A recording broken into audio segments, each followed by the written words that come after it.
मेरा आवाज आ रहा है? इकडे जॉईन कर. सैनिक फेडरेशन तर्फे भारतीय वायुसेनेचा 88वा वर्धापन दिवस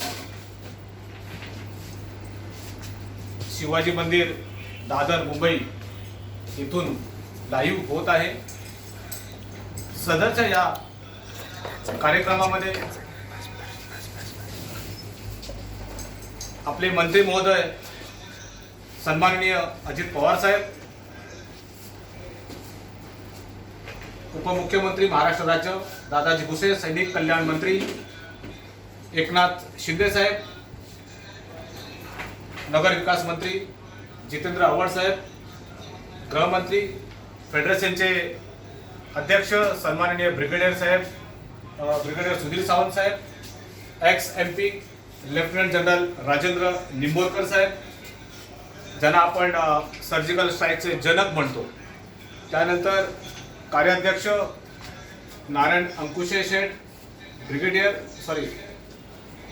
कॅप्टन रत्नपारकी मॅम, जिल्हा सैनिक welfare officer Mumbai city doctor Murudkar, doctor Dashrath Hadle, Shivaji Damale साहेब, मधुकर वाजंत्री साहेब, जे उत्कर्ष एअरमॅन वेलफेअर असोसिएशनचे अध्यक्ष आहेत, आमचे मित्र प्रशांत भगतजी, फ्लाइंग ऑफिसर सुधाकर सानपजी, आमच्या सर्व ज्येष्ठ आणि श्रेष्ठ ज्यांना आम्ही सन्मानाने अब्बास फौजी आणि अतिशय गाईडलाईन्स करणारे व्यक्तिमत्व आहे शिवाजी ACP शिवाजी नाईक साहेब, जेमसे साहेब, आमचे सैनिक फेडरेशनचे कोकण रिजनचे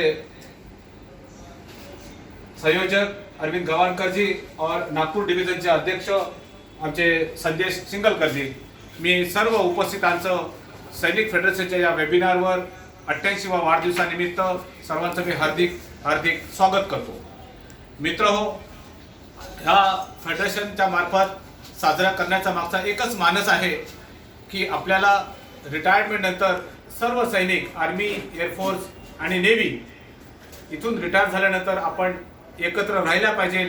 समाजामध्ये ज्याप्रमाणे आपण राजकारण बघत आहात आणि ज्याप्रमाणे सैनिकांना आल्यानंतर जे स्ट्रगल करावं लागतं, त्यासाठी काहीतरी सैनिकांच्या समस्या सोडवण्यासाठी आपले ब्रिगेडियर सुधीर सावंत साहेब फेडरेशनच्या माध्यमातून 24 तास आपल्यासोबत असतात. आणि आज एअरफोर्सची फार मोठी फोर्स या आपल्या फेडरेशनच्या माध्यमातून आज आपल्याला उभी राहताना दिसते. आणि फेडरेशनबद्दल मी जास्त बोलण्यापेक्षा आपल्या सर्व वक्त्यांनी खूप सांगितलेलं आहे.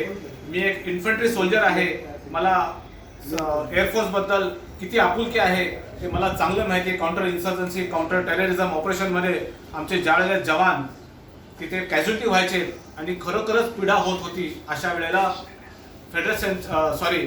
एअरफोर्सचं हेलिकॉप्टर तिथे पोहोचेपर्यंत आम्ही जवळजवळ शेवटच्या मरणासन्न राहायचो आणि त्यावेळेला आमची बॉडी इव्हॅक्युएशन व्हायची, आमचा जवान वाचायचा. आणि ज्यावेळेला पंतप्रधान अटल बिहारी वाजपेयीजी होते त्यावेळेला सैनिकांच्या बॉड्या त्याच ठिकाणी दफनायला किंवा क्रिमेशन व्हायचं, पण त्यांच्या त्या GR किंवा आदेशामुळं सरकारच्या एअरफोर्स आमचं शरीर ह्या साईडला इकडे बॉडी आमची त्यांच्या घरापर्यंत पोहोचवली जाते. मी खरोखरच हे योगदान एअरफोर्सचं आहे आणि हे एअरफोर्सचं योगदान आमच्या सैनिकांसाठी किती मोठं आहे, आपल्या देशासाठी किती मोठं आहे. अतिशय रीढची हड्डी म्हटल्याप्रमाणे काही वावगं ठरणार नाही.